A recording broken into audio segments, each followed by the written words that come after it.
আল্লাহ পাকের কাছে দোয়া কবুল হওয়ার বিষয়টি তার অসীম রহমত ও ইচ্ছার উপর নির্ভরশীল।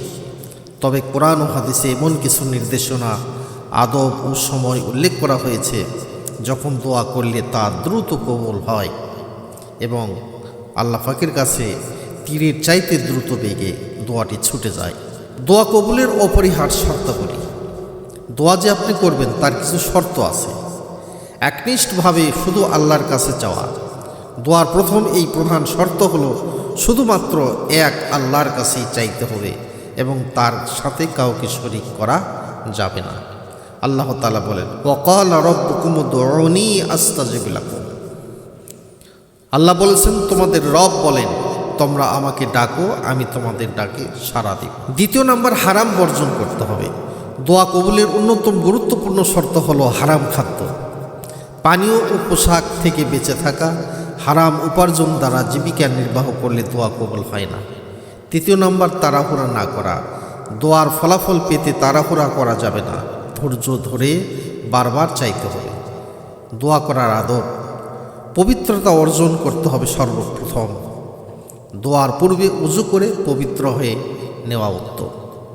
বিনয়, একাগ্রতা। অত্যন্ত বিনয়, নম্রতা ও একাগ্র চিত্রে দোয়া করা উচিত। উদাসীন অন্তরে দোয়া আল্লাহর দরবারে কবুল হয় না। আল্লাহর প্রশংসা ও দরুদ পাঠ। দোয়ার শুরুতে আল্লাহর প্রশংসা করা এবং রাসূল পাক সাল্লাল্লাহু আলাইহি সাল্লামের উপরে দরুদ পড়া। একইভাবে দোয়ার শেষেও দরুদ পাঠ করা। এই নিয়মে যদি কেউ দোয়া করে আল্লাহ পাক তার দোয়াকে কবুল করেন।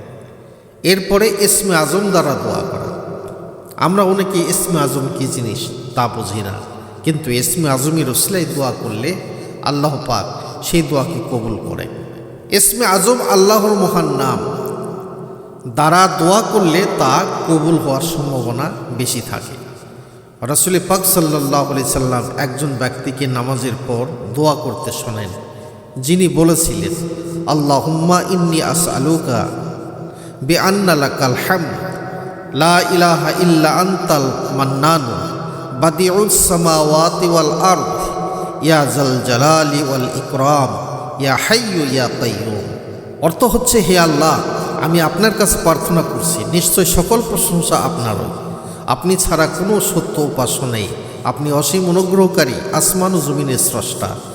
হে মহিমাময় ও মহানুভব, হে চিরঞ্জীব, হে চিরস্থায়ী। তখন নবী সাল্লাল্লাহু আলাইহি ওয়াসাল্লাম বললেন, এই ব্যক্তি আল্লাহর ইসমে আজম দ্বারা দোয়া করেছে। এর দ্বারা দোয়া করলে আল্লাহ কবুল করেন এবং কোনো কিছুই চাইলে আল্লাহ সাথে সাথে তা দান করেন। হাদিসটি তিরমিজিতে এসেছে। এরপর হযরত ইউনূস আলাইহিস সালাম দোয়া পাঠ করতেন।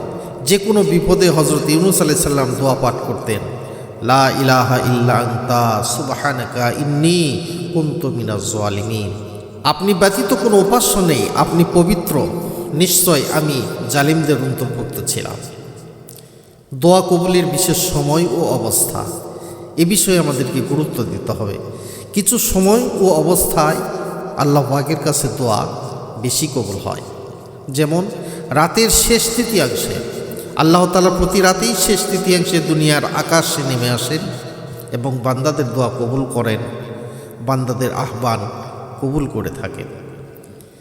সেজদার অবস্থায় বান্দা সেজদার সময় আল্লাহর সবচেয়ে নিকটবর্তী থাকে, তাই সেজদার বেশি বেশি দোয়া করা উচিত। এ সময় দোয়া কবুল হয়। ফরজ নামাজের পরে দোয়া কবুল হয়।